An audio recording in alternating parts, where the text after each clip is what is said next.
여러분 잘 아시는 말씀이죠. 누가복음 21장 5절로 36절 사이 말씀을 우리 함께 서로 교독하시겠습니다. 어떤 사람들이 성전을 가리켜 그 미석과 헌물로 꾸민 것을 말하매 예수께서 가라사대 너희는 이것들이 날이 이르면 돌 하나도 물 위에 남지 않고 다 무너뜨리리라. 저희가 물어 가로되 선생님이야 그러면 어느 때 이런 일이 있겠사오며 이런 일이 이루려 할 때 무슨 징조가 있사오리까? 가라사대 미혹을 받지 않도록 주의하라. 많은 사람이 내 이름으로 와서 이르되 내가 부르라 하며 내가 가까웠다 하려니나 저희를 쫓지 말라. 난리와 소란의 소문을 들을 때 두려워 말라. 이 일이 먼저 있어야 하되 끝은 곧 되지 아니하니라. 또 이르시되 민족이 민족을 나라가 나라를 대적하여 일어나겠고 처처에 큰 지진과 기근과 온역이 있겠고 또 무서운 일과 하늘로서 큰 징조들이 있으리라. 이 모든 일 전에 내 이름을 인하여 너희에게 손을 대어 핍박하며 회당과 옥에 넘겨주며 임금들과 관장들 앞에 끌려가거니와 이 일이 도리어 너희에게 증거가 되리라. 그러므로 너희는 분명한 것을 미리 연구치 않고 결심하라. 내가 너희의 모든 대적이 능히 대항하거나 변박할 수 없는 구제와 지혜를 너희에게 주리라. 심지어 부모와 형제와 친척과 벗이 너희를 넘겨줘 너희 중에 몇을 죽이게 하겠고 또 너희가 내 이름을 인하여 모든 사람에게 미움을 받을 것이나 너희 머리털 하나도 상치 아니하리라. 너희의 인내로 너희 영혼을 얻으리라. 너희가 예루살렘이 군대들에게 에워싸이는 것을 보거든 그 멸망이 가까운 줄을 알라. 그때 유대에 있는 자들은 산으로 도망할지며 성내에 있는 자들은 나갈지며 촌에 있는 자들은 그리로 들어가지 말지어다. 이날들은 기록된 모든 것을 이루는 형벌의 날이니라. 그날에는 아이벤 자들과 젖먹이는 자들에게 화가 있으리니 이는 땅에 큰 환난과 이 백성에게 진노가 있겠음이로다. 저희가 칼날에 죽임을 당하며 모든 이방에 사로잡혀 가겠고 예루살렘은 이방인의 때가 차기까지 이방인들에게 밟히리라. 1월 성신에는 징조가 있겠고 땅에서는 민족들이 바다와 파도의 우는 소리를 인하여 혼란한 중에 공고하리라.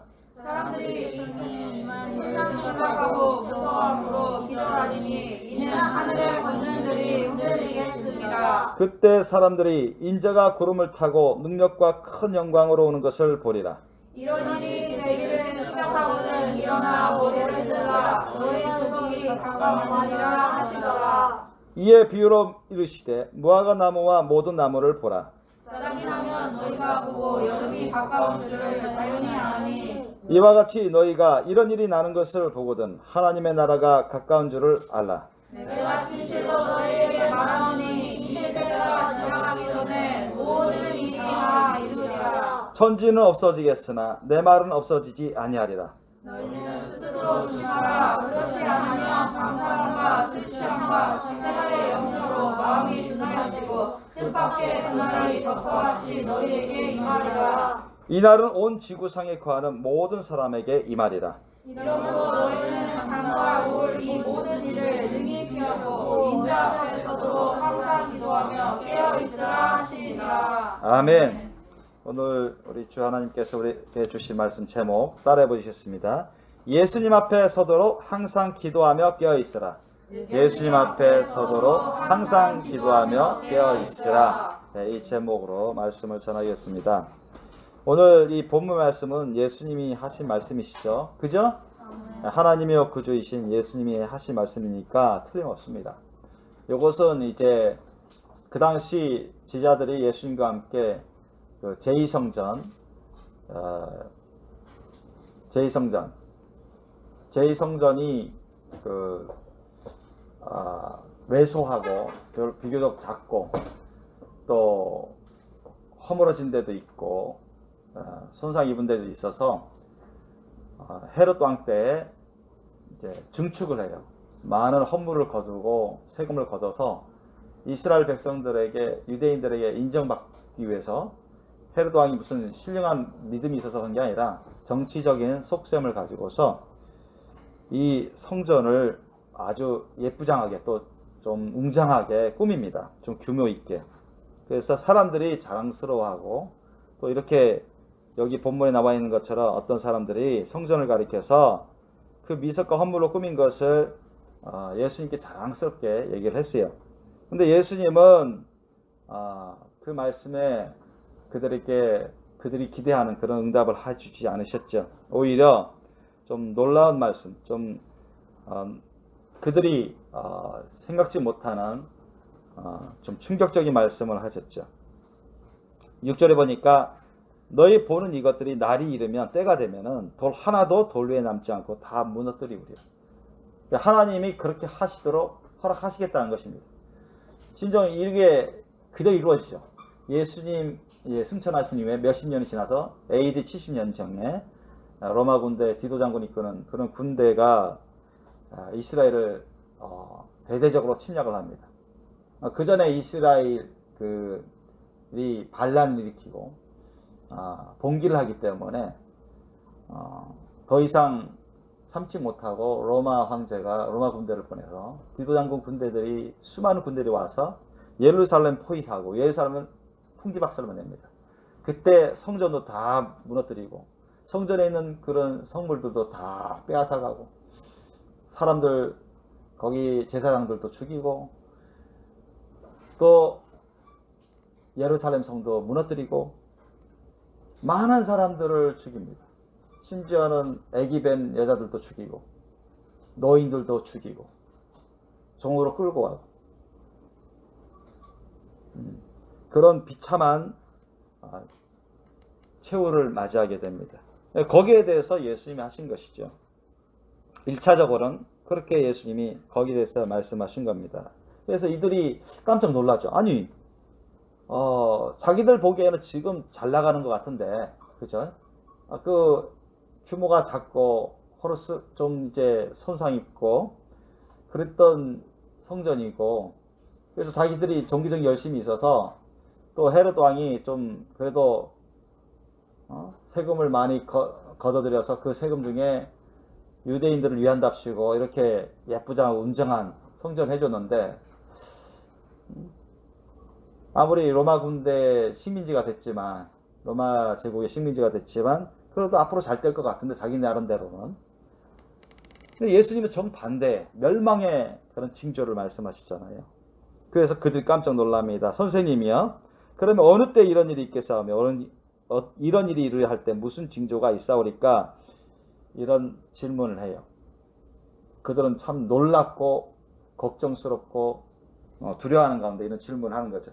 예수님은 여기에 대한 대답을 크게 두 가지 면에서 말씀하시는 겁니다. 오늘 본문 말씀은 짧게는 AD 70년경 로마 디도 장군 군대에 의해서 예루살렘 비롯해서 이스라엘 유대인 땅이 풍지박살 초토화되는 그런 상황에 대해서 말씀하는 거고 또 좀 길게는 세상 끝날 예수님이 재림하시기 전 그리고 재림하신 다음에까지 주님이 말씀하시는 것이요. 그래서 이스라엘 사람들에게만 들으라고 하시는 말씀이 아니라 성경을 통해서 모든 사람들에게 1차적으로는 하나님을 믿는다고 하는 사람들 또 오늘날 기독교 예수님을 믿는다고 하는 사람들까지 주님이 경고의 말씀을 하시는 거고 당부의 말씀을 하시는 거고 세상 모든 사람들에게 말씀을 하시는 것입니다. 그러고 보면 이제 마지막 때는 어떻게 됩니까? 이제 시간 관계상 일일이 한 절 한 절 다 살펴보진 않겠습니다만 10절 11절 보면 또 이르시되 민족이 민족을 나라가 나라를 대적하여 일어나게 있고 처처에 큰 지진과 기근과 온역이 있겠고 또 무서운 일과 하늘로서 큰 징조들이 있으리라 했어요. 그러니까 인류 역사 이래로 예수님 승천한 이후에도 엄청 많은 그런 전쟁 역사가 있어 왔죠. 민족이 민족을 대적하고 나라가 나라를 대적하고.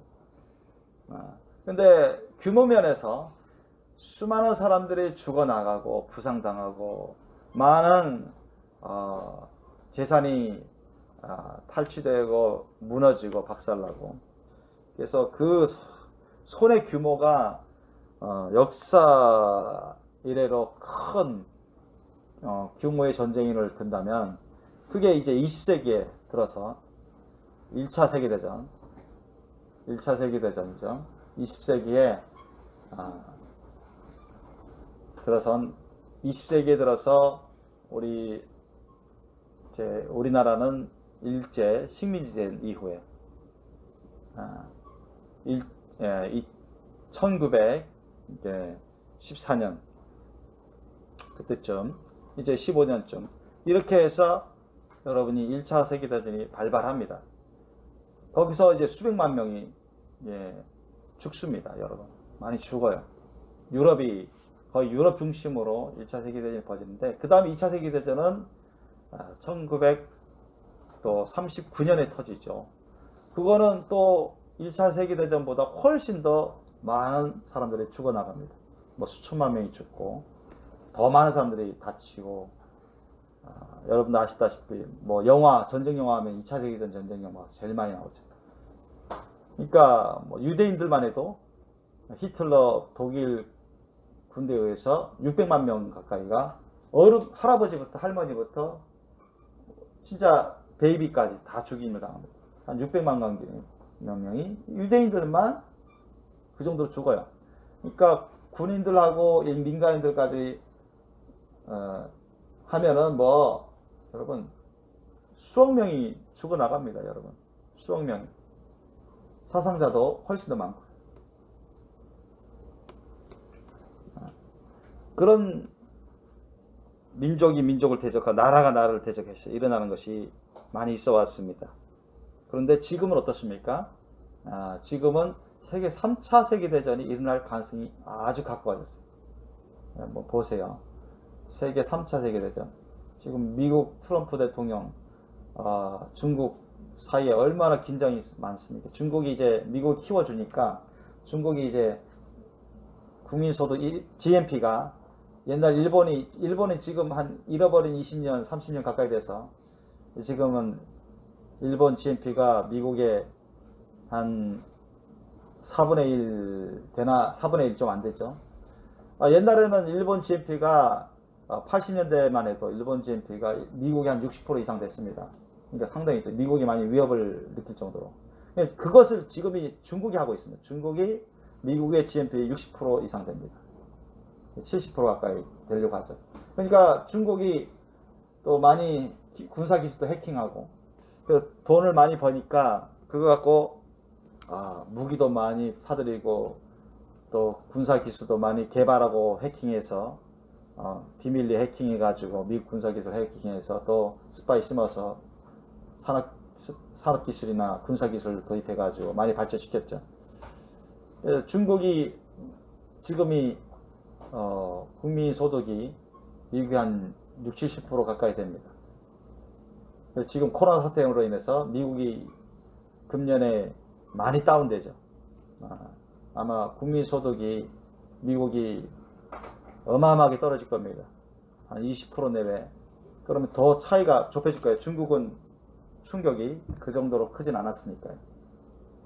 공산국가라서 미국의 자유분방한 시민들과는 달리 그런 독재에 의해서 통제가 되기 때문에 그 정도로 피해를 보지 않습니다. 지금 점점 이제 차이가 좁혀지고 있는데 2000년대에 들어와서 특히 2010년대에 들어와서는 중국이 아주 군사력을 많이 확장합니다. 그래서 항공모함도 벌써 지금 2척 만들어 놓고 배치하고 이제 3척, 4척, 내척제 이제 만들고 있죠. 더 만들겠다고 합니다. 중국은. 그리고 나름대로 자기네들이 뭐 스텔스 폭격기다 전투기도 개발했다고 배치했다고 하는데 군사 전문가에 의하면은 조금 질은 미국 거보다 떨어진다고. 중국이 뻥을 많이 하는 거지 뻥을 많이 치는 거지 못한다고 하는데 뭐 두고 볼 일이고 어쨌든 아직까지는 미국이 군사기술은 세계 최고지만 또 경제력이든 군사력이든 거의 모든 방면에서는 힘이 세계 초강대국이죠. 미국이. 그러나 중국이 보세요. 그 동남아시아, 그 동남아시아에 보면은 남중국해라고 자기네 이름을 따서 남중국해. 베트남 있고 필리핀 있고 인도네시아 있고 말레이시아 있는 그 바다를 자기네 바다라고 다 묶어버립니다. 그래서 나중에는 거기 그 무인도 조그만 돌이 보이는 암초가 있는 그런 조그만 사람이 살 수 없는 그런 조그만 돌바위 섬들을 다 메꾸어 가지고 자기네 군사기지와 만들었죠. 오래전에 몇 년 전에 다 만들었습니다. 거기 비행장까지 다 만들고 미사일 포대까지 다 설치하고 처음에는 우리는 군사용으로 쓰지 않겠다 그렇게 했습니다. 그러나 그것도 다 뻥이었죠. 이제는 대놓고 다 군사용으로 쓰고 있습니다. 그리고 미국 군함이 지나가는 것을 방해합니다. 그리고 베트남이나 필리핀 어선들이 인도네시아 어선들이 있으면은 위협 사격하고 또는 부딪혀서 침몰시켜버려요. 우리나라도 무역이 그쪽으로 대다수 무역선이 드나드는데 우리나라도 위협받고 일본도 위협받게 될 것입니다. 그러니까 중국은 군사 전략 전술이 이제 점점 갈수록 미국을 이 서태평양에서 동태평양으로 몰아내려고 합니다. 대놓고 그렇게 해요. 그래서 트럼프 대통령이 도저히 안 되겠다 싶어서 지금 경제적으로나 군사적으로나 중국을 포위하고 있죠. 중국을 트럼프도 강하게 나오고 있고. 그래서 또 중국도 장거리 그 대륙간 탄도 핵 미사일 많은 개발했기 때문에 자기네도 가만히 있지 않겠다 이렇게 나오죠. 강대강으로 부딪히고 있어요. 거기다 러시아는 오래전부터 항상 기회를 엿보고 틈만 있으면 미국을 대적하는 나라였습니다. 또 성경에도 나와 있듯이. 그리고 신령한 그런 주의 종들 가운데 환상과 꿈을 보면 예전에 러시아 군대가 핵 잠수함이 미국을 공격하는, 기습 공격하는 그런 것을 봤어요. 아예 그냥 미국의 대도시들을 다 공격합니다. 대도시에 수백만 사람들 살잖아요. 그러면 순식간에 다 녹아버리고 없어지는 거죠. 다 죽어버리는 거죠. 몇십 년 전에 그렇게 환상과 꿈을 보신 목사님들도 계셔요. 그래서 경고하고 그랬고, 지금 국제정세를 보면 여러분 아주 심각하게 돌아갑니다. 북한도 지금 핵무기가 몇십 개가 있는데 미국만 없으면 쳐들어올 그런 기회를 노리고 있는데, 중국은 북한 땅도 노리고 있지만은 자기네 힘이 커짐으로 그 힘을 더 키우면서 옛날에 그런 고대 때, 중세 때 그런 중국의 영광을 부흥시키자, 그러한 목적으로 이제 현대에 들어서 자기네 힘을 더 확장하려고 하고 세력을 확장시키려고 하고 돈으로 또 군대로 많은 나라들을 끌어들이려고 위협하기도 하고 통제하려고 하는 것입니다. 자기네가 제2의 미국처럼 되려고 이제는 그런 지도자들 중에, 군사 전문가들 중에, 중국 군사 전문가나 지도자 중에 공공연히 그런 얘기를 해요. 우리도 얼마든지 미국처럼 될 수 있다. 그냥 미국은 어쨌든 위협감을 느끼고 견제를 안 할 수가 없죠. 그래서 지금 세계적인 제2, 3의 군사대국은 러시아와 중국입니다. 1위는 당연히 미국이고. 그래서 러시아와 중국이 서로 지금 동맹관계는 아니지만 그래도 어떻게 준동맹 체제로 가려고 많이 힘써 왔습니다. 북한은 거의 동맹관계고요. 이란도 거의 준동맹관계고. 이런 나라들이, 파키스탄도 그렇습니다만은, 이런 공산국가, 독재국가, 이런 나라들이 미국뿐만 아니라 우리나라에게도 위협이 되고 상당히 긴장관계가 오랫동안 있어 왔는데 최근은 더 그렇습니다. 여러분, 미국이 중국의 뭐 화웨이라든가 여러 기업들을 제재하고 있죠. 아예 그냥 못 팔게 만듭니다. 중국에서 다 미국에서 다 쫓아버리고 유럽에서도 쫓아버리도록 그렇게 하고 있고, 우리나라는 LG U+가 화웨이 제품 쓰고 있죠. 그것도 이제는 많이 어려워지게 되죠. 우리나라도 지금 난처하게 된 거예요. 중국과 교역을 제일 많이 하는데, 제일 많이 합니다. 옛날에는 미국과 교역을 제일 많이 했는데, 무역 교역을. 이제는 중국과 미국 교역을 제일 많이 합니다. 중국하고는 거의 30% 가까이 됩니다. 미국하고는 한 20% 좀 안 됩니다. 그러니까 중국이 훨씬 많이 차지하는 거죠. 우리가 흑자도 중국한테 흑자를 많이 봅니다. 그러니까 우리나라는 눈치를 보는 거예요. 미국과 중국 사이.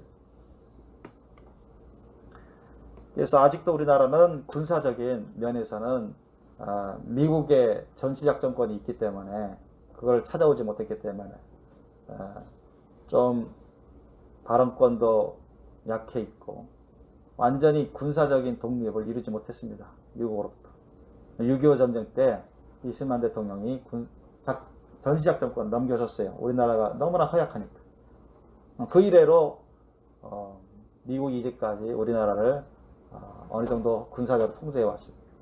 그러니까 북한이나 다른 나라에서는 한국이 독립국가냐, 군사적으로 독립이 안 돼 있는데 무슨 독립국가냐, 이런 말을 웃으면서 하는 경우도 있습니다. 어쨌든 이런 시간 관계상 더 많이 말할지는 못하겠어요. 아주 긴장 관계에 있대요, 여러분. 긴장 관계에 있습니다. 그게 이제 한반도 남북한의 충돌로 인해서 핵전쟁이 번질 수도 있고, 아니면 공공연히 중국이 대만이 독립을 선포하려고 하고, 대만이 힘을 키워가고, 끝까지 자기네들하고 연합하지 않으려고, 통일하지 않으려고 하니까 중국이, 지금 미국에서는 중국이라 안 하고 이제 중공이라고 말하고 있잖아요. 옛날처럼 중공.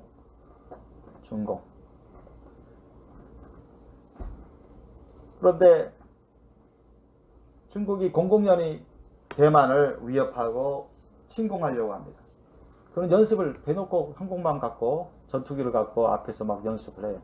미국도 가만히 있을 수 없죠. 거기에다 또 그 남진해 그 남중국해라는 그 동남아시아에 있는 거기서 또 미국하고 충돌할 수도 있습니다. 그러니까 아시아에서 충돌할 가능성이 아주 커요.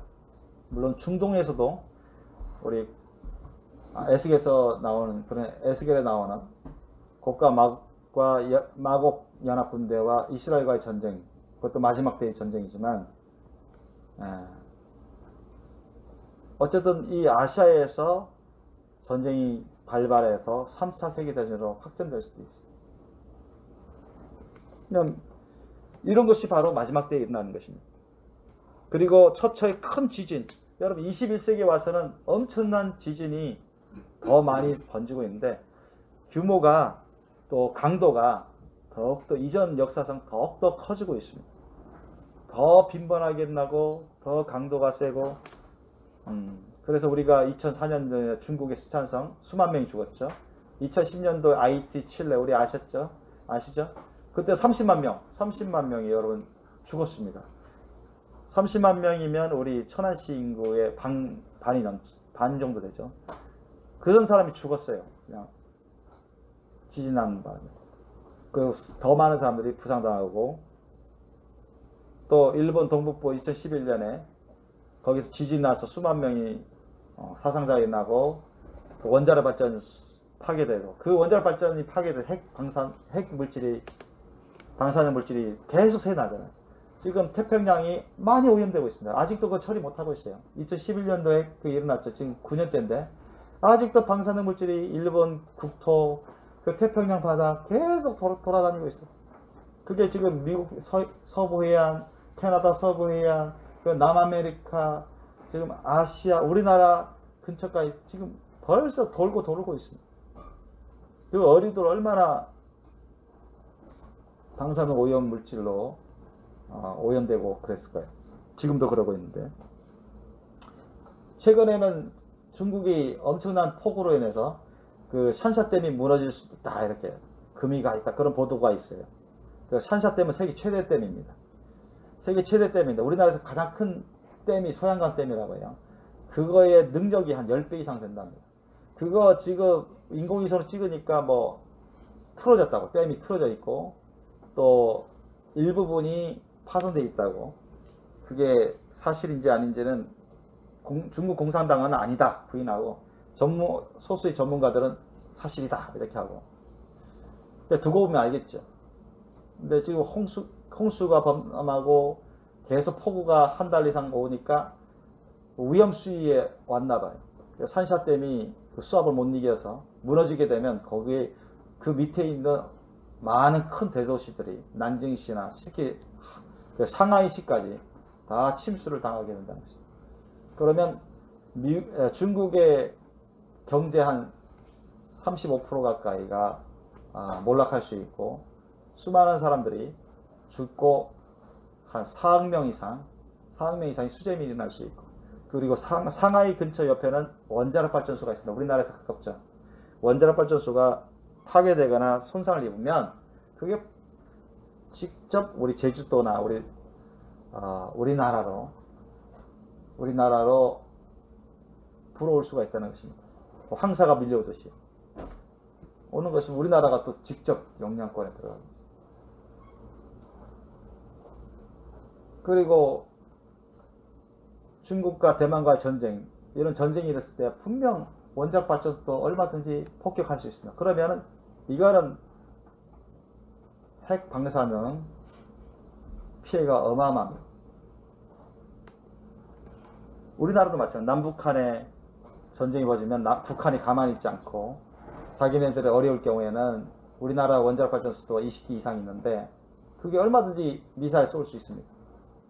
그 정도로 맞출 수 있어요. 근처만 맞춰도 흔들리니까요.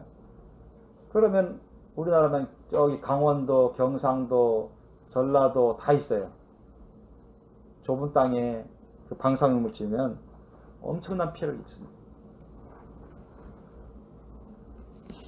그리고 기근이 여러분 얼마나 많습니까? 기근은 굶주려서 식량이 부족해서 굶주려 가지고 많은 사람들이 굶주려 죽고 이로 인해서 질병으로 죽고 그런 것인데, 기근은 전 세계 찾아보니까 한 10억 가까운 인구들이, 지금 한 75억 가까이 된다고 하는데 10억 가까운 인구들이 지금 기근에 시달려서 제대로 못 먹고 배고파서 제대로 못 먹고 굶주림에 시달리고 있고, 이로 인해서 굶주려 죽거나 이 굶주림을 인해서 또 2차적으로 병들어서 죽고, 이런 사람들이 너무 많아요. 특히 어린아이들이 또 그렇게 많습니다. 온역은 여러분 지금 코로나 사태 보세요. 코로나 사태. 이게 별것 아닌 것 같았는데 지금 팬데믹, 전 세계적인 200개 이상 국가들, 거의 모든 나라들이 다 휩쓸렸습니다. 휩쓸렸어요. 이게 언제 끝날지 몰라요. 지금 코로나 났을 때 어떤 나라는 뭐 사망률이 15% 되는, 영국 같은 나라는 15%더라고요. 보니까 미국은 한 7, 8% 되는 것 같고, 어떤 나라는 뭐 1%대, 2%대, 3%대 하지만 우리나라는 이제 2.1%인데 평균 잡아서 한 4% 좀 안 됩니다. 근데 이게 언제 끝날지 모릅니다. 여러분, 코로나 사태 선진국들은 자기네 나라까지는 오지 않을 거라고, 이게 아시아쯤에서 그칠 거라고 생각하다 방심하다 제대로 준비 안 하다가 더 큰 손해를 입고 있고, 근데 이게 올해 내내 가는 것은 기정사실이고, 내년에도 얼마든지 그치지 않고 여파가 있을 수 있습니다. 계속. 그런데 이게 한 번이 아니에요. 뭐 이전에도 뭐 여러 가지 메르스나 사스 그런 것도 있었지만, 앞으로 이거 외에는 요한계시록 보면은 여러분 많은 질병이 돼서, 온역이 돼서 나옵니다. 끔찍합니다. 많은 사람들이 죽어나가고 괴로워하고 그런 온역들이 있어요. 무서운 일, 테러들이 있겠고, 하늘로서 큰 징조들이 있어요. 하늘로서 여러분 오늘날 많은 변화들이 있습니다. 하늘로서 큰 징조들. 오래전부터 세계 곳곳에서 나팔 같은 소리가 울려 퍼지고 있습니다. 우리나라에서도 그렇고, 캐나다나 미국이나 유럽이나 러시아나 중국이나 이 대기 가운데, 하늘 가운데 알 수 없는 나팔 소리 같은 소리들이 계속 들립니다. 원인을 아직도 알지 못해요. 어떤 분들은 이게 성경에서 말하는 그런 나팔 소리가 아닌가, 그렇게 생각하시고 말씀하시는 분도 계시고,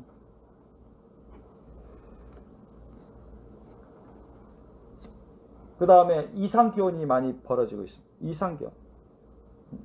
거기 보면 25절 보면 1월 성씨에는 징조가 있고 땅에서는 민족들이 바다와 파도의 울음소리를 인하여 혼란 중에 공고하리라. 그리고 사람들이 세상에 임할 일을 생각하고 무서워함으로 기절하리니 이는 하늘의 권능들이 흔들리겠습니다 했는데, 뭐 여러 차례 달이 이제 빨간 피, 붉은색으로 변한 데가 여러 번 있었고요. 앞으로도 계속 있을 것입니다. 또 이 지구 자기장 자기력이 많이 역전됐어요. 역전되고 남극과 북극이 자기장이 역전되고 자기력이 약화됐어요. 그렇기 때문에 지금 어떤 현상이 일어났습니까? 최근에는 시베리아, 그 여름에도 시베리아 온도가 그리 높지 않은데 그 추운 시베리아가 최근에 30도, 35도 계속 올라가는 거예요. 한 달 내내. 반대로 아르헨티나 그 지역은 영하를 잘 안 내려가는데 이번에 보니까 영하 10도. 막 뒤바뀐 것 같아요. 북반구, 남반구가 막 뒤바뀌고. 그러면서도 남극이나 그린란드 이런 데 눈들은 빨리빨리 녹아가고 있고, 캐나다의 만년설은 다 녹았답니다. 그러니까 이상기온이 막 펼쳐지고 있습니다. 매 때마다. 이상기온. 그리고 쓰나미 현상들. 이런 현상들이 곳곳에서 일어나고 있어요. 지진과 더불어서. 화산 폭발은 여러분 계속 있는데, 뭐 우리 백두산도 화산 폭발, 지금 화산 활동하고 있죠. 언제 백두산 화산 폭발하면은 큰 피해가 있는다고 해요. 그런데 그 미국에 보면은 그 옐로우스톤 국립공원의 그 화산이 활동이 엄청 큽니다. 그 규모가. 그것이 이제 활동하고 있는데, 거기서도 화산 폭발하게 되면 전 세계적인 재앙이 된답니다. 규모가 어마어마하기 때문에.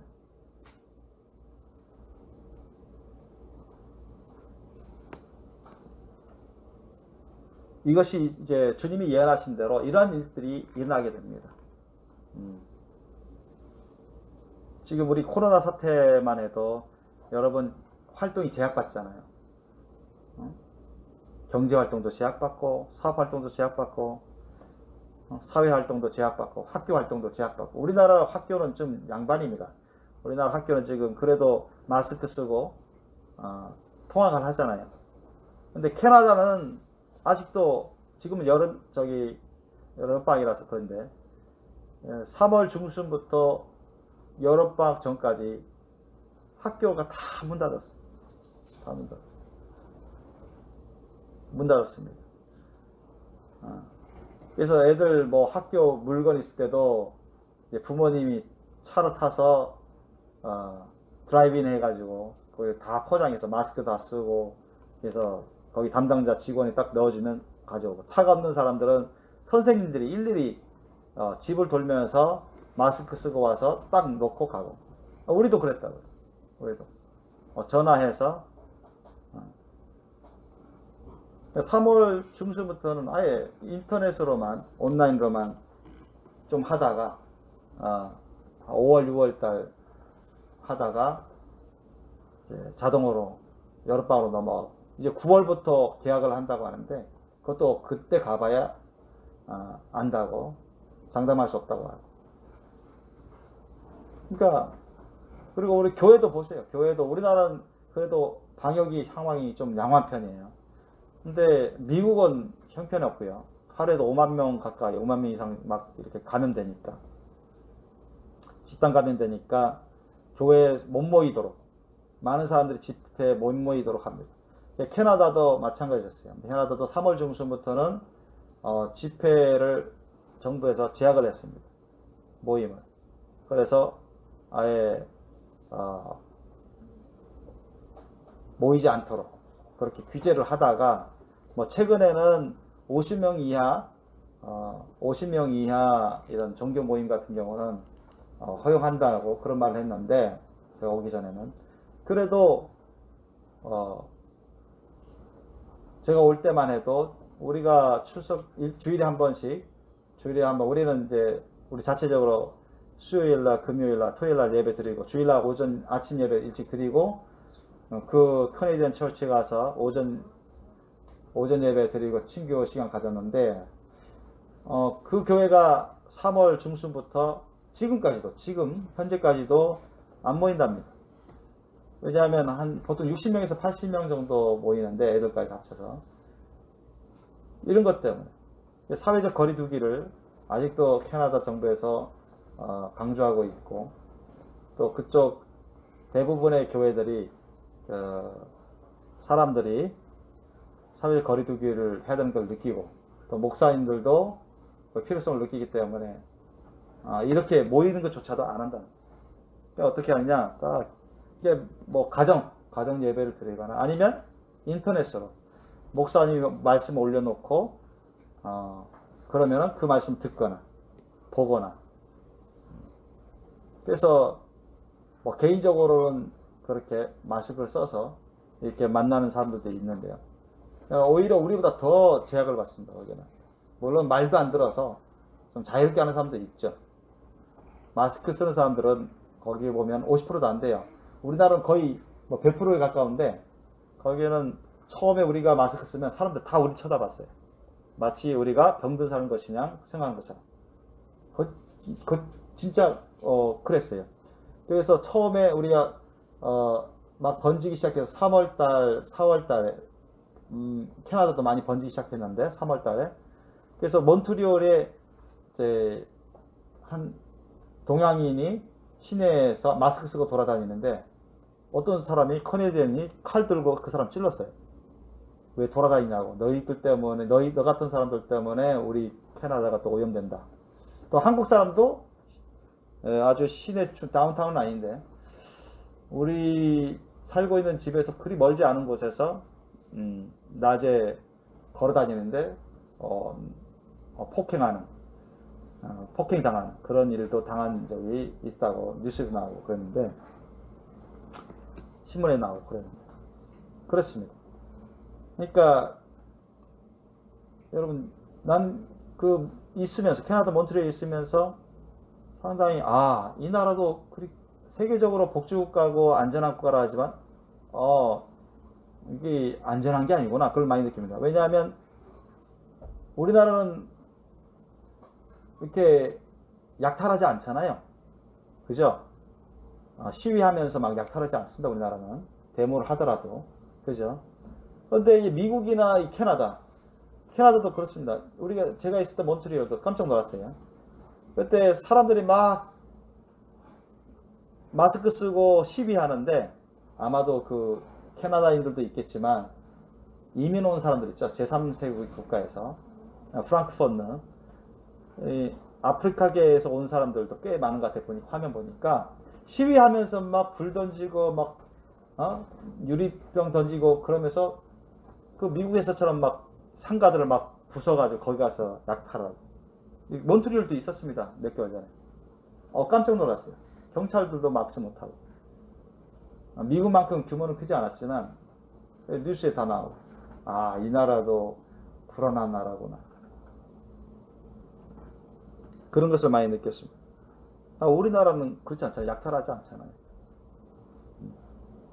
참 그러면서 우리나라가 참 좋다. 그걸 많이 느꼈습니다. 몬트리올이 그래도 캐나다에서 범죄율이 그리 높은 편은 아닌데 그런데도 오래 살다 보니까 수치하고 사는 때 느낌이 달랐어요.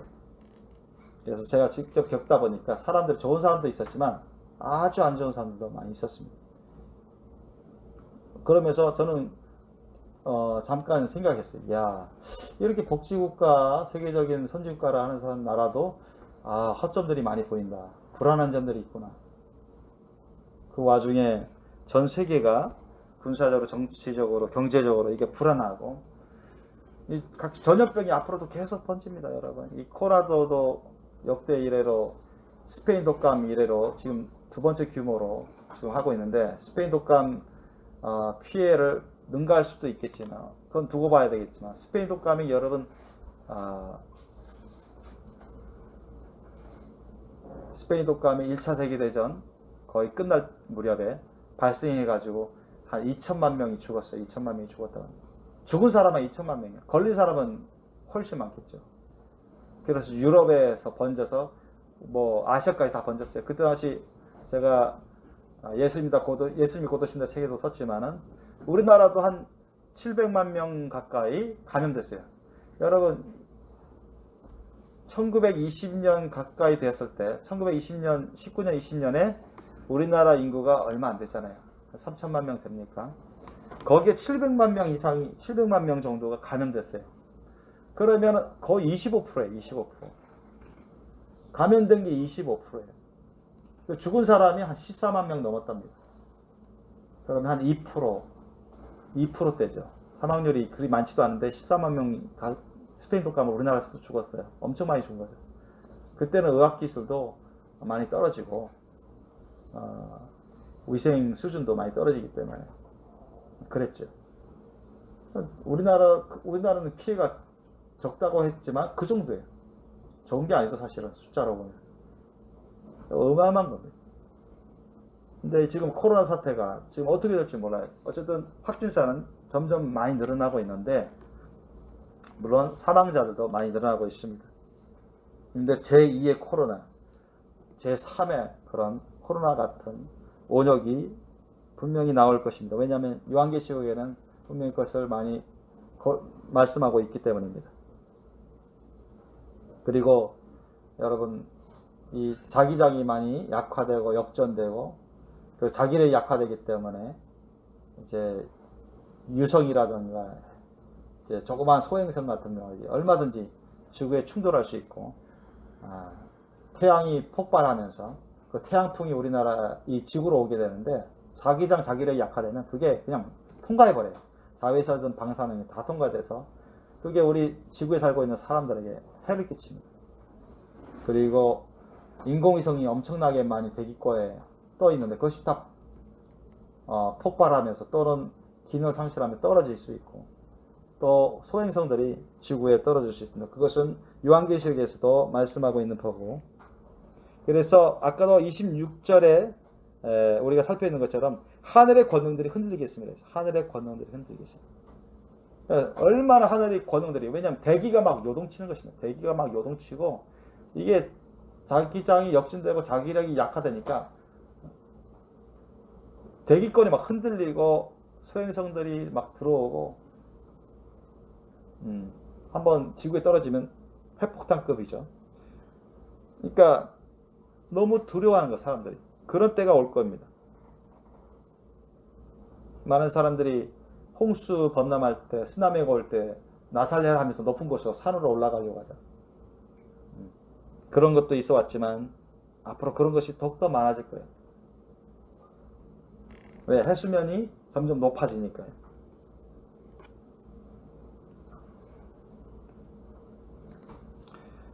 지금 우리는 코로나 사태로 인해서 많은 교회들이 이제 잘 모이지 않습니다. 왜냐하면 사회적 거리두기를 정부에서 그렇게 규제를 하고 있고 또 사람들이 또 그렇게 하기를 한 것을 필요성을 느끼고 하고 싶어하고 또 각종 모임들이 많이 축소됐습니다.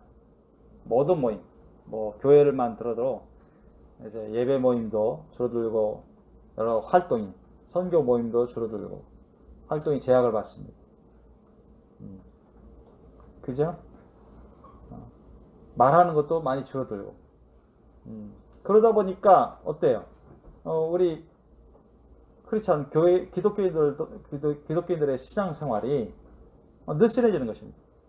점점 소극적이 된 것입니다. 환경 영향을 받기 때문에 모임이 축소되죠. 만나는 것도 축소되죠. 말하는 것도 축소해야 되죠. 사회적 거리두기 돼야죠.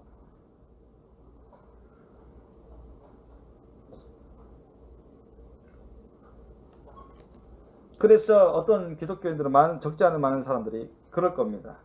그런 이 세상에서 코로나 사태로 인해서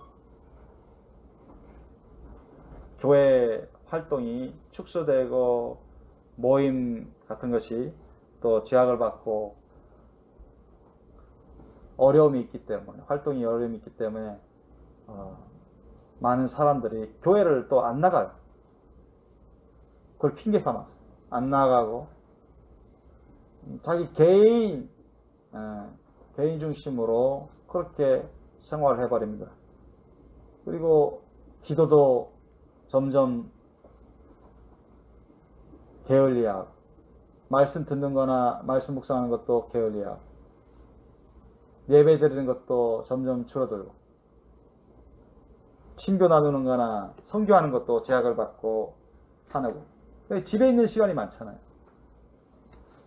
자기 개인적으로 있는 시간이 더 많아졌어요. 그래서 여러분, 우리 기독교인들 가운데서도 느슨해지고 자기중심적인 그런 생활로 더욱더 들어가는 사람들이 많습니다. 그런데 그것은 여러분, 주님 보시기에 좋지 않은 것입니다. 우리가 코라사투르에서 이단, 신천지 같은 이단들이 많이 이제 그들이 많이 흔들리고, 그들이 이런 이단 단체가 큰 충격을 받고 활동이 제약을 받게 되는 것은 좋은 건데, 좋은 점만 있는 게 아니라 안 좋은 점도 꽤 많아요. 영적으로도, 우리 교회 활동적으로도 사람들이 이렇게 모이게 힘쓰고, 기도하기 힘쓰고, 말씀 듣고 말씀 묵상하기 힘쓰고, 전도 활동도 해야 되고 선교 활동도 해야 되고, 주님 이때가 가깝기 때문에 깨어서 열심히 준비해야 되는데, 오히려 반대로 느슨해지고 자기 개인적인, 개인 중심적으로 게을러지고 소홀해지고 소홀히하고 그렇게 하는 것입니다. 그러나 여러분, 이제 7년 대환원에 가게 되면 준비할 시간이 거의 없어요. 7년 대환원에 가게 되면 세상이 핵전쟁으로 확전하게 되고, 이곳저곳에서 많은 전쟁이 터지게 되고, 여러분, 많은 온역이 생기게 되고, 기근과, 그리고 7년 대환원 후 3년 만에 짐승교 시대 때는 이거는 끔찍합니다. 이때는 여러분, 우리가 일반적인 교회 그런 건물들이 다 우상 숭배하는 사탄의 종교 집합소가 됩니다.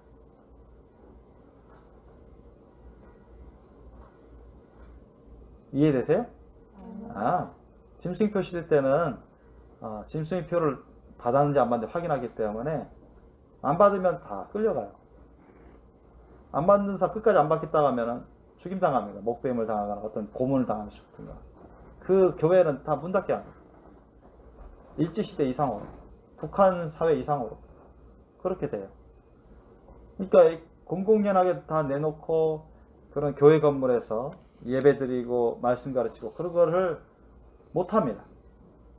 물론 짐승표를 받은 그런 단체에서는, 그런 교회라는 곳에서는 다 우상 숭배하는 집합소가 되는 것이죠. 우상 종교 집합소. 교회라는 이름을 가지고서, 명목을 가지고서, 기독교회라는 명목을 가지고서 예배드린답시고 모임을 갖거나 예배를 참여한다고 하지만 다 우상 숭배하고, 그걸 하나님이 그런 걸 안 받으시죠. 가정스러운 걸 하시죠. 그런 우상 종교 집합소가 되어버려요.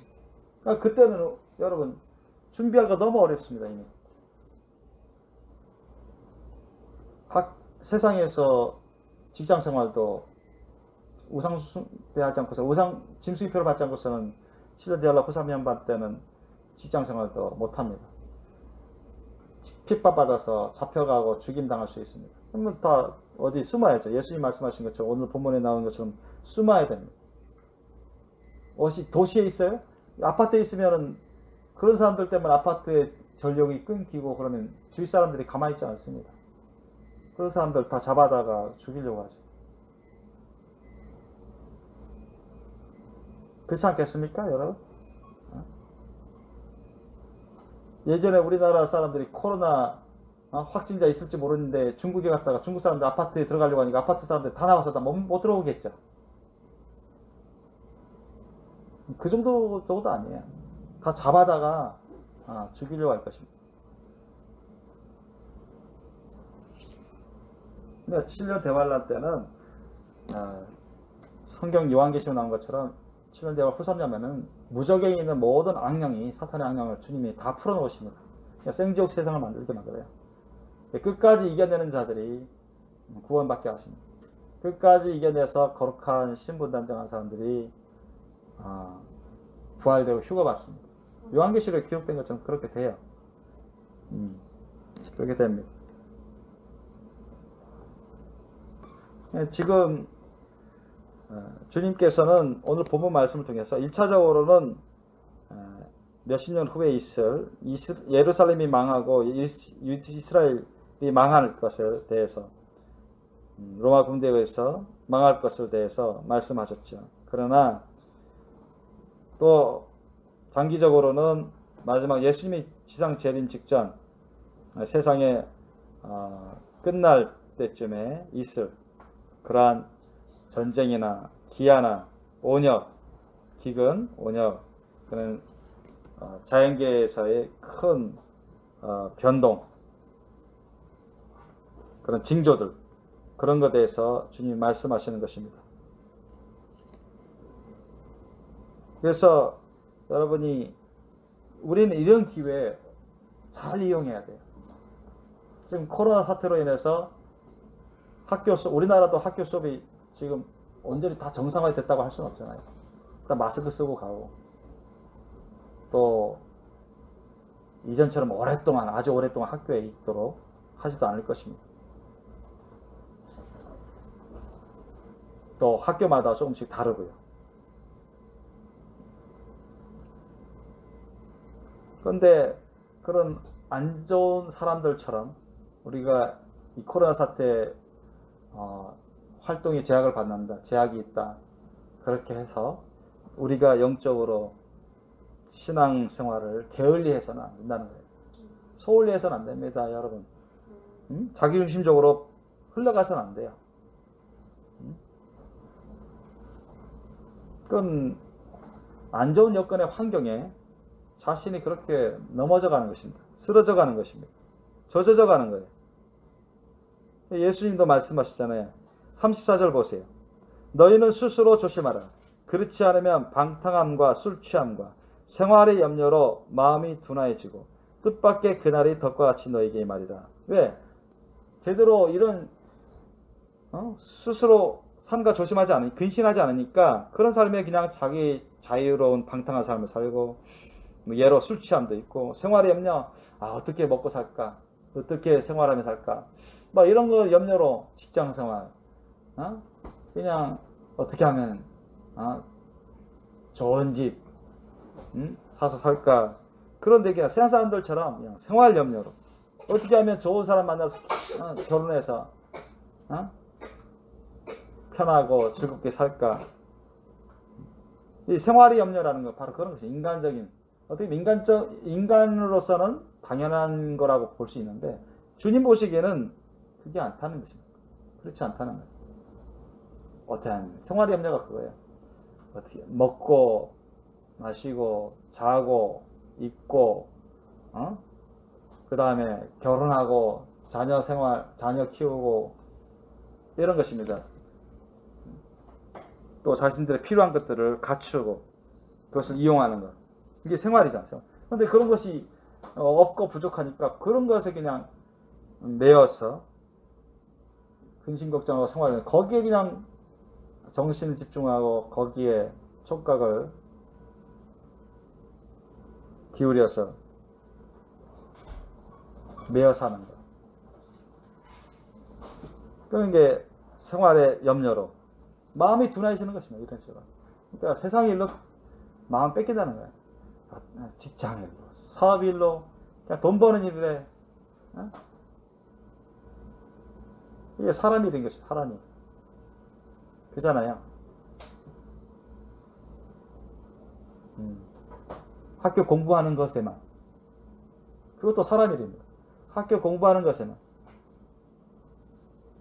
그러니까 우리가 사람이기 때문에 사람의 일을 전혀 안 할 수는 없어요. 그래서 예수님조차도 먹고 마시고 자고 다 하셨습니다. 근데 그건 기본적으로 우리가 할 수밖에 없고 할 필요성이 있습니다. 주님도 인정하시는 건데 여기서 말씀하시는 것은 그 정도가 아니라 지나치도록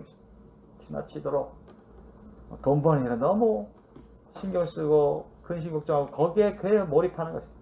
사업하는 일에 너무 지나치게 몰입하고 거기에 집중하고 학교 공부하는 일에 너무 몰입하고 집중하고 반면에 뭘 안 하는 거예요? 깨어서 기도 안 합니다. 주님의 심령을 구하지 않습니다. 주님의 말씀 뜻을 구하지 않아요. 묵상하지 않습니다. 어떻게 하면 주님이 주신 사랑과 은혜를 달란트를 가지고 은사를 가지고 어떻게 하면 주님 없는 교회를 섬길까? 어떻게 하면 선교하는 데 쓸까? 어떻게 전도할까? 실제적으로 그렇게 하지 않습니다. 바로 그런 것입니다. 그래서 마음이 둔해지는 것, 세상 일로, 사람의 일로 마음이 둔해지는 것. 영적인 일에 멀어지는 것입니다. 영적인 일에. 기도하는 일에도 멀어지고, 말씀 묵상하는 것도 듣는 것도 멀어지고, 전도하는 것도 선교하는 것도 멀어지고, 그냥 자기 개인적인 생각, 인간적인 생각, 인간적인 계획, 인간적인 삶으로 단순히 학교 공부나 먹고 마시는 거나 결혼하는 것이나 아들 딸 그냥 키우는 것이나 사업하는 것이나 돈 버는 것이나 그냥 세상 사람들이 하는 거 똑같이 그런 식으로만 빠져들어가는 것입니다. 그러다 보면 준비하지 못해요. 영적으로 준비를 안 됩니다. 예수님에 대해서 알아도 기독교인일지라도 준비가 안 돼요. 주님이 말씀하시는 그런 준비가 안 됩니다. 모든 것은 다 때와 기한이 있어요. 우리가 하나님 우리에게 때와 기한을 주셨습니다. 믿습니까? 그잖아요. 우리가 이 때와 기한을 잘 이용해야죠. 이 때와 기한을 넘어가 버리면 나중에 후회도 소용없습니다. 못합니다. 마찬가지. 어떤 분들은 지금 벌써 7년 대화하려고 왔는가? 그러신 분도 계세요. 지금 뭐 3차 세계대전 터질 것 같고 지금 경제가 아주 추락이잖아요. 지금 추락이고 이게 계속 갈 것이고 언제 최소 몇 년은 갈 것일 같고 또 코로나가 언제 그칠지도 모르고 제2의 제3의 이런 코로나가 생길 수도 있고 지금 전 세계에 이상기온이 번지고 있고 이제는 대식량난에 지금 메뚜기 떼가 엄청나게 몰려들고 있죠. 인도나 아프리카, 인도, 중국. 그 성경에 나오는 메뚜기 떼. 그죠? 애굽에 재앙을 내렸던 그게 식량난을 더 부추길 수 있다는 것입니다. 왜냐하면 다 갉아먹어버려요. 농사 망치게 하고. 물론 지금 뭐 태풍도 그렇고 홍수도 그럴 수 있지만 그 메뚜기도 더 심하다는 것입니다. 그러니까 엄청난 기근이 올 것이다. 그래서 어떤 분들은 7년 대화를 벌써 들어가는 거 아닌가. 이제 7년 대화할 날이 아주 가까운 게 아닌가. 이렇게 생각하고 말씀하시는 분들 계세요.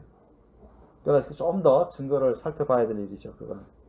어쨌든 주님이 오실 때는 너무나 가깝습니다. 제가 이렇게 말씀을 전할 때도 다 정해져 있습니다. 코로나 사태 때문에 지금 선교 활동도 제약받고 전도 활동도 제약받고 있잖아요. 그렇죠? 막 번지고 있기 때문에 정부에서 규제하고 있기 때문에 모이지 못하도록 인도 같은 데도 다 규제하고 있고 마스크 안 쓰면 막 때린다는 것입니다. 중국도 그러더라고요. 내가 동영상 보니까 예전에 보니까 몇 개월 전에 보니까 중국에서 마스크 안 쓰고 돌아다니니까 막 때리더라고요. 여자도 남자도 막 때려. 경찰인지 마을 사람도 때리고. 인도도 그러더라고요. 인도도 막 몽둥이로 막 때리고. 그 동영상 다 찍힌 거 봤습니다. 몬트리올에 있었을 때.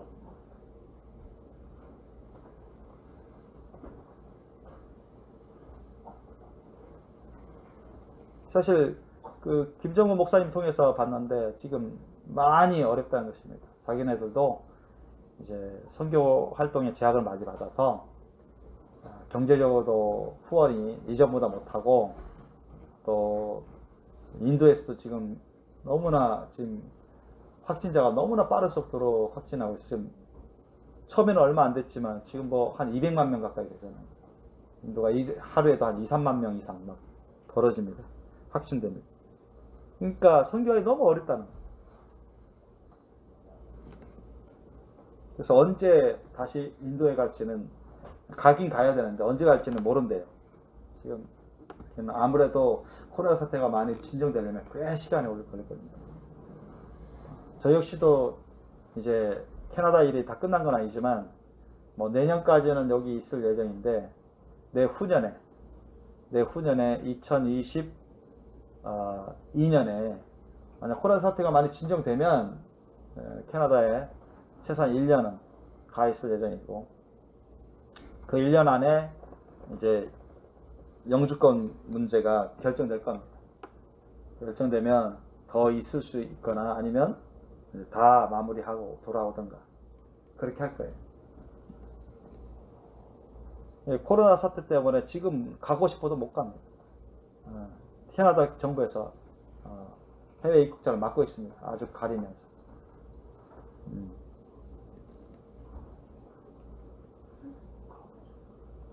우리가 준비를 해야 돼요. 이런 우리가 개인적으로 집에 있는 시간이 많이 있잖아요. 그죠? 이거 어떻게 보면 좋은 점입니다. 그죠? 영적으로 보면 좋은 점이에요. 개인적으로 자기가 개인 시간을 이전보다 많이 확보할 수 있습니다. 그죠? 학교도 덜 가게 되죠. 학교에서 보낸 시간이 덜 되죠. 뭐 사업활동이든 경제활동도 이전보다 덜 하죠. 교회 활동도 이전보다 덜한데 그러니까 개인이 자기 시간을 가질 그런 여건이 더 되는 것입니다. 자기 개인 시간을 더 가질 수 있어요. 보통 집에서 더 가질 수 있습니다. 그럼 여러분 집에서 뭐 하실래요? TV 보고 영화 보고 음악 듣고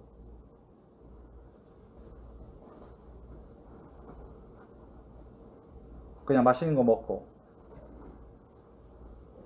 즐거운 시간 갖고 뭐 그런 것은 좋습니다만은 뭐 그 자체가 죄는 아닌데 어떤 것을 듣느냐 보느냐에 따라 다른데 여러분 뭐 하시겠어요? 여러분 이전하고 다르죠? 코로나 사태 때문에 학교 안 가니까 좋았죠? 그지? 강건이도 좋았어? 와 학교 안 가니까? 아 좋았어. 준영이도 좋았지? 아 계속 안 갔으면 좋겠어? 성민이 하영이도 학교 일단 안 가니까 좋긴 좋았지? 글쎄요. 글쎄? 별 차이는 못 느꼈어요. 별 차이를 못 느꼈어. 성민이는? 가는 게 좋았죠. 가는 게 좋았어? 좋았어요. 왜냐면 수업 시간이 좀 지기 높았거든요. 아 그랬어. 그래서 어쨌든 사람마다 다르겠지만 아마 학교 생활이 쉽지 않았고 좀 불편함이 있고 좀 힘들었다 싶으면은 아 잘됐다 몇 개월 쉬는 거 집에서 쉬면서 공부하고 집에서 쉬면서 좀 휴식기도 갖고 참 좋아했던 사람도 있을 겁니다 솔직히. 그런데 이제 학교 생활을 좋아하고 뭐 집에 있는 것이 한 달이면 괜찮지만 뭐 두 달, 석 달, 넉 달 하면 지겹고 계속 공부는 해야 되는데 제대로 안 되고 그러면은 학교 다니는 것을 더 선호하는 학생도 있을 것이고. 어쨌든 코로나 사태 때문에 학생들도 집에 있는 시간이 많아졌어요. 그래서 우리가 하영이 성민이 3월 중순부터 계속 여기 올 때가 집에 있었습니다. 계속 그 아파트 이 아파트에 한 반 정도밖에 안 되는 아파트에 뭐 일주일에 한두 번 코로나 사태 때문에 시장 보는 것도 거의 나만 갔다 왔는데 그전에는 그래도 일주일에 한 번씩 데리고 나갔었고 그래도 운동도 좀 많이 못했지만 자전거 타기라도 좀 하고 우리 성민이는 자전거 타기도 거의 안 하고 하영이는 그래도 코로나 때 마스크 써서 또 나하고 자전거 일주일에 한두 번씩 자전거 타러 다니고 그랬는데 운동 겸 거의 집에 있었어. 거의 집에. 그러니까 어떻게 보면 답답하죠. 집에서 이제 공부도 해야 되고 편히 쉬기도 하고 근데 우리가 이럴 때 뭘 우선적으로 해야 될까요? 코로나 때문에 사회적으로 사람들이 많이 쉬고 활동이 제약되고 집에서 있으니까 계속 쉬기만 하면 안 되잖아요. 그러니까 영적으로 우리가 이 좋은 여건을 어떻게 보면 이 코로나 사태가 어떻게 보면 안 좋은 여건도 있지만 좋은 여건이에요. 영적으로 보면 좋은 여건인데 자기 개인 생활, 개인 신앙생활에 있어서 좋은 여건으로 활용하라는 것입니다. 여러분 어떻게 활용할 수 있어요? 얼마든지 자기가 집에 많이 있으시니까 많이 안 돌아다니잖아요. 그러니까 집에서 골방에서 문 닫고 얼마든지 주님께 기도하는 시간 가질 수 있습니다. 얼마든지 어느 때보다도 자연스럽게 가질 수 있어요. 그죠? 진짜 어느 때보다도 쉽게 가질 수 있습니다. 보통 때는 막 직장생활 바쁘고 학교생활 바쁘고 가정생활 바쁘고 요즘은 여러분 쇼핑도 그냥 배달하면 다 배달 주문하면 배달해 주잖아요. 그죠? 요즘 일일이 옛날처럼 뭐 가서 쇼핑 안 해도 아는 사람 많을 거야 아마. 집에서 우리나라 특히 배달 문화가 잘 돼 있기 때문에 인터넷으로 뭐 모바일 휴대폰으로 딱딱 해가지고 시간도 절약하고 뭐 코로나 감염 뭐 위험도 없고 그러니까 배달도 많으니까 얼마나 집에 많이 편하게 있을 수 있습니까? 이 시간을 우리가 이 환경을 잘 이용해야 돼요. 우리가 개인적으로 주님 앞에서 잘 준비하고 준비되셔야 되는데 이 기회를 잘 활용하라는 것입니다. 그러려면 주님이 말씀하셔요. 35절 36절 보니까 이날은 온 지구상에 거하는 모든 사람에게 이 말이라 했어요. 그러니까 이런 이날은 이 35절에서 주님이 말씀하신 것은 7년 대환란을 말씀하시는 겁니다. 주님 오시기 전에 재림하시기 전에 이날은 온 지구상에 거하는 모든 사람에게 이 말이다. 전 지구에 있는 사람에게 하는 건 대환란이죠. 7년 대환란은 성경 요한계시록 나온 것처럼 지구에 거하는 사람 모든 사람이 임한다고 거의 같은 말씀이 적혀 있는데 이게 뭐냐? 모든 사람이 다 겪을 수밖에 없는 그런 상황이 벌어지는 것입니다. 그런데 36절 보니까 이러므로 너희는 장차 올 이 모든 일을 능히 피하고 인자 앞에 예수님 앞에 서도록 항상 기도하며 깨어 있으라 하시니라. 주님이 핵심으로 결론을 말씀하셨습니다. 우리가 이 대환란을 7년 대환란을 피할 수 있는 자격이 되려면 피해서 첫째 부활 휴가 받을 수 있는 자격이 되려면 거룩한 신부가 돼야 되죠. 그죠? 그러면은 여러분 정말로 주님 보시기에 흠정 없는 깨끗한 신부가 돼야 됩니다. 정결한 신부가 돼야 돼요. 그러려면 여러분 정말 회개기도부터 열심히 잘 하셔야 됩니다. 헌신기도 여러분 잘 하셔야 돼요. 자신을 주님께 다 맡기고 다 올려드리는 기도를 하셔야 됩니다. 자신이 주님 앞에서 조금이라도 잘못한 것 있으면 정말 눈물 흘리면서라도 자기 가슴을 치면서라도 통회자복하는 기도를 하셔야 돼요. 이런 것 없이는 여러분 깨어서 기도할 수가 없습니다. 여러분. 이런 것 없이는 여러분 심령이 변화될 수가 없어요.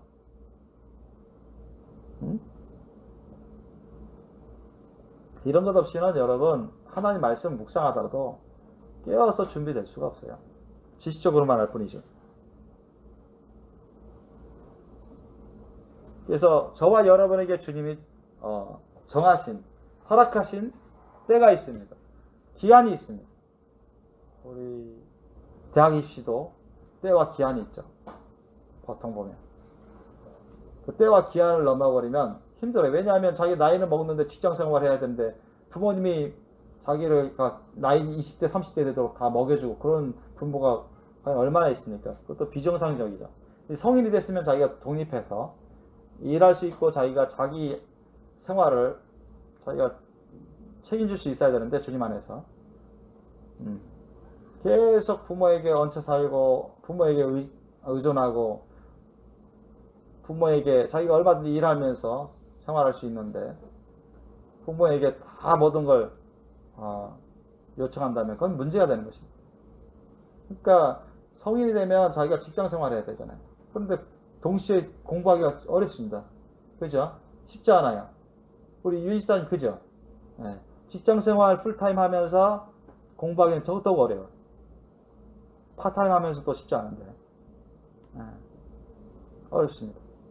그러니까 부모님의 그런 보호하에 양육 도움을 받는 가운데 가운데 있는 청소년들은 공부하기가 쉬운 여건입니다. 좋은 조건입니다. 그러는 것처럼 그럴 때 열심히 공부해서 대학 입시를 준비하고 대학 들어가서 또 지원받는 가운데 이 선진국가 보면 제가 캐나다 그 여러 젊은 분들 대학 나오신 분들하고 얘기해 보면 자기네들은 고등학교까지만 지원받고 대학교 때는 거의 반 이상이 자기네가 정부의 융자를 받고 자기네가 파타임 잡 하면서 대학 다녔다는 것입니다. 그런 사람들이 아주 많다는 거예요. 우리나라는 그렇지 않죠. 우리나라는 대학교까지 웬만하면 다 지원해 주려고 하는데 정말 가난한 사람들이나 가난한 가정에서는 융자 받고 이렇게 하는데 우리나라 사람 부모님들은 그런 자녀를 위한 헌신도가 더 많습니다. 더 커요. 그래서 우리가 학생들도 미리미리 그때 기한인데 준비를 안 하면 대학 입시를 제대로 준비 못하죠. 예를 들면 하나님의 그런 일도 하나님 때도 그렇습니다. 주님이 정하신 때가 있고 우리에게 허락하신 기한이 있습니다. 이 기한 때 우리가 얼마나 좋은 여건이 있습니까? 지금 영적으로 자기 혼자 있을 수 있는 시간이 많습니다. 그럴 때 여러분 그냥 세상적인 노래 들으려고 하지 마세요. 아셨죠? 세상적인 프로그램 보려고 하지 마십시오. 저는 이미 오래됐습니다. 저는 뭐 세상 드라마 그런 거 안 보면 일체 볼 마음도 없어요. 다 대부분 인본주의적인 거예요. 인본주의적인 그런 거 봐도 아무런 성령 열매 맺게 하지 않고 오히려 멀어지게 합니다. 성령님과의 관계를 멀어지게 하고 주님과의 관계를 친밀도를 멀어지게 합니다. 인간적 인본주의적으로 서게 빠지게 만듭니다. 그래서 오늘 기독교인들에게 인본주의적인 자기중심적인 사고방식을 가진 사람들이 꽤 많습니다. 직분 여하를 막론하고 그래서 그런 세상적인 노래, 세상적인 드라마 보려고 하지 마세요. 세상적인 영화 보려고 하지 마시고 뭐 영화보다도 영적인 영화 보세요. 아셨죠? 우리 영적인 영화 대표적 예수님 영화, 성경 영화 있잖아요. 저는 진짜 어릴 적에 우리 경건이 요한이 만났을 때부터 그런 뭣도 모르고 1년에 한두 번 부활절, 성탄절 초대하잖아요. 맛있는 거 줍는다, 뭐 영화 보여준다 해서 가보면은 또 집에서 뭣도 모르고 집에서 그래서 그때 당시에는 KBS, MBC 요 두 방송국만 있었는데 채널이 어쩌다가 성경 영화 풀어줘요. 뭐 쉽게 뭣도 모르고 보죠. 근데 감동받았어요. 저는 뭣도 모르고.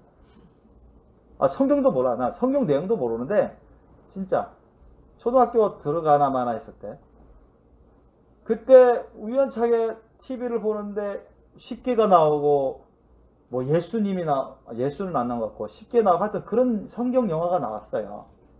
배너 이런 것들. 그러면 감동받는 거예요. 막 심령이 막 감동받는 거예요. 너무너무 좋은 거예요. 그러다 보면 은혜 받는 거예요. 복음이 막 전도되고 들어오게 되고 말씀이 들어오게 되고 거듭나기 전에도 그랬다고. 그러니까 거듭난 이후에 또 예수님에 관련된 성경에 관련된 영화를 보세요. 그게 영화 중에 그게 최고입니다. 예수님에 관련된 영화, 성경에 관련된 영화. 그거 보시고 뭐 다른 영화도 좀 영적인 영화 보세요. 우리 기독교에 합당한 성경에 합당한 영적인 영화들. 그런 프로그램들. 그런 프로그램. 하나님의 영광을 드러내는 예를 들면 뭐 다큐멘터리든 그런 거 있잖아요. 그런 거 보면 하나님의 영광. 뭐 세계에서 너무 절경의 그런 경치 뭐 여행 프로그램이든 뭐든 꼭 거기 가라는 게 아니라 거기 보다 보면 경치가 엄청 좋아요. 자, 하나님이 이런 우리 지구 가운데 이런 놀라운 절경의 곳을 만들어 주셨네요. 와, 놀랍다. 하나님의 그 놀라우신 능력과 섬세함이. 그런데 천국을 나는 그거 보면 더 감탄스러운 게 천국은 그것보다 훨씬 더 좋을 거 아니에요. 그러면 정말 기대되네요. 그래서 참 요즘은 뭐 세계 뭐 구경거리도 있지만 그런 절경 같은 경치 좋은 곳도 있지만 저는 개인적으로는 빨리 천국 가고 싶어요. 왜냐하면 오래전부터 이 한국에서 여행하는 것은 저는 별 매력적이지 않습니다. 저는.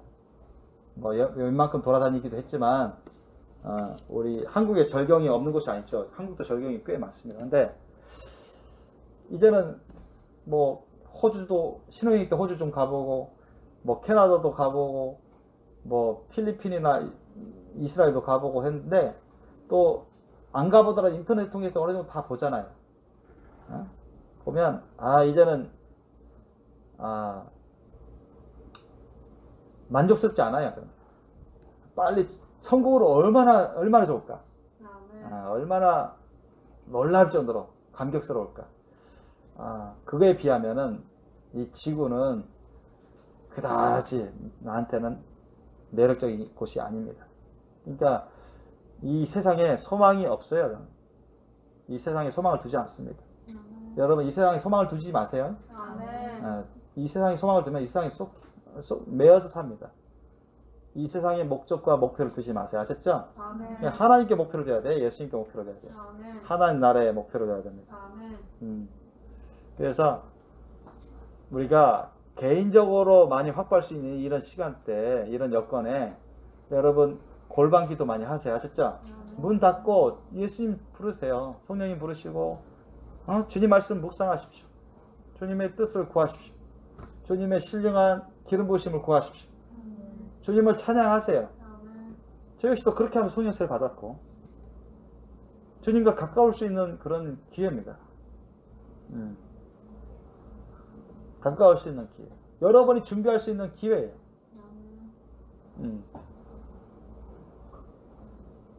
이런 일주일에 한두 번 예배 모임에 참여하는 것은 부족합니다. 여러분 개인적으로 주님을 찾으셔야 됩니다. 주님을 사랑하고 사모하셔야 돼요. 자신을 주님께 드리게 힘쓰셔야 됩니다. 이런 것이 있어야 여러분 끼어서 기도할 수가 있어요. 그리고 말씀 묵상하더라도 은혜를 받습니다.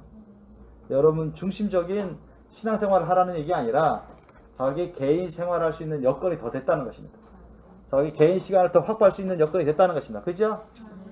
이것이 좋은 것입니다. 어떻게 보면 영적으로는 이 좋은 기회, 좋은 여건을 우리가 10분 활용하자는 것입니다.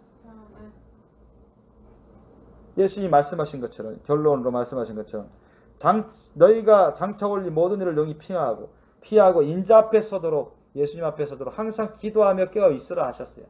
왜? 그렇게 해야 우리가 거룩한 신부로 단장되니까. 그렇게 해야 우리가 첫째와 휴거받을 수 있으니까. 그렇게 해야 우리가 세상을 이기고 얼마든지 주님 안에서 늘 거할 수 있으니까요. 그렇게 해야 우리가 주님 부르실 때까지 이 세상에서 주님 맡기신 일을 할 수가 있습니다. 이제 7년 대환란 때는 여러분 뭐 짐승기 표시 같은 때는 여기 나오잖아요. 예수님 그 제자 사도들 때도 16절에 보니까 심지어 부모와 형제와 친척과 벗이 너희를 넘겨줘 너희 중에 몇을 죽이게 하겠고 또 너희가 내 이름을 인하여 모든 사람에게 미움받을 것이야. 사도시대 때도 그랬어요. 초대교회 때도 그랬는데 7년 대환란 후사년반 때는 더 그렇습니다. 아셨죠? 여러분 그때는 말할 것도 없습니다. 부모, 자녀, 친척, 벗 다 배신합니다. 그게 확연히 드러난다. 여러분 인간적으로 그럴싸한 말을 하면서 넘어가는 사람들도 많겠지만 또 끝까지 인내하는 사람들은 결국 자기 가까운 가족 식구들로부터 핍박을 받으면서 순교하고 또는 도망쳐야 되는 그런 상황도 많이 벌어질 것입니다. 그러나 예수님은 너희의 인내로 너희 영혼을 얻으리라 했어요. 7년 대환란에 남겨져서 순교적인 사명을 감당한 거룩한 신부도 있지만 대부분의 신부들은 주님 이 7년 대환란 다 끝나기 전에 첫째발 휴거로 올라갑니다. 그리고 남겨지는 사람들은 엄청난 전무후무한 환란의 시험을 통과하셔야 됩니다. 근데 주님은 우리가 환란에 통과하는 것보다는 미리 다 합격해서 올라오기를 원하실 겁니다. 뭐 거룩한 신부라도 소수는 순교 사명을 감당하고 도주님처럼 또 순교적인 사명을 감당할 수 있도록 주님이 그것에 정하시고, 또 거룩한 신부라면 그걸 자연스럽게 받아들이고 감사함으로 따르시겠죠.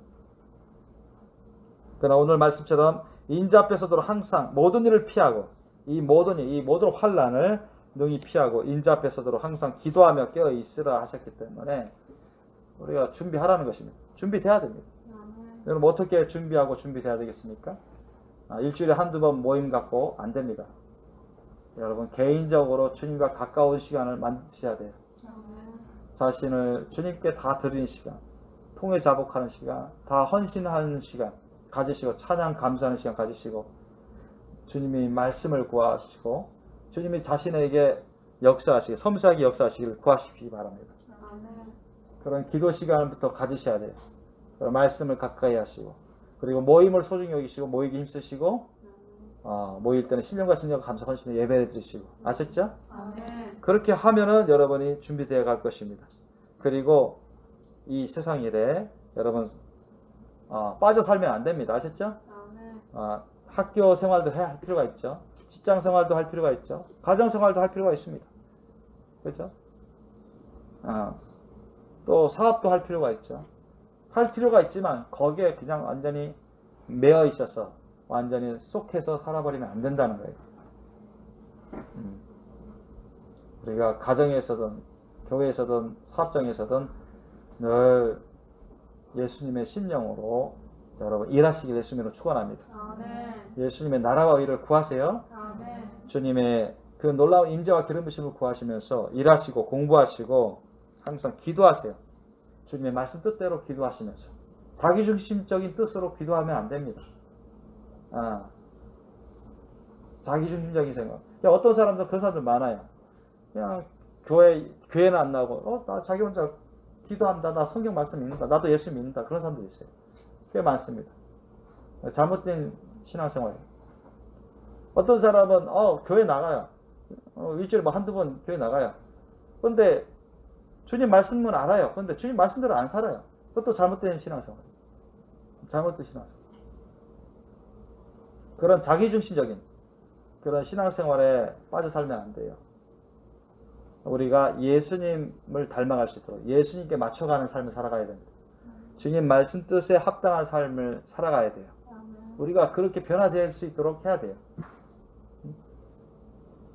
잘못된 것들은 과감하게 회개로 다 수술해버리고 주님이 말씀대로 가르치신 대로 주님의 그 진리대로 우리가 변화되는 삶을 살아가시려면 철저히 회개하고 헌신하고 주님 말씀을 우리가 듣고 깨달아서 순종하는 삶을 사셔야 됩니다.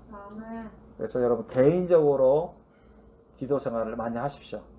내 중심적인 생활이 아니라 내 개인 시간을 많이 확보된 시간을 갖고 예수님 중심적인 삶이 되도록, 주님 말씀대로 내가 변화되도록, 나의 영혼력이 변화되고 나의 마음, 생각, 뜻, 의지, 감정, 기억, 소원, 판단, 눈과 귀와 손과 발이 다 예수님 것으로 변화되도록 이렇게 우리가 회개하고 헌신하는 기도 시간을 가지시기를 예수님 축원합니다. 그리하면 여러분이 예수님 앞에 서도록 항상 기도하며 깨어 있을 수 있습니다. 준비되어 가고 준비될 것입니다.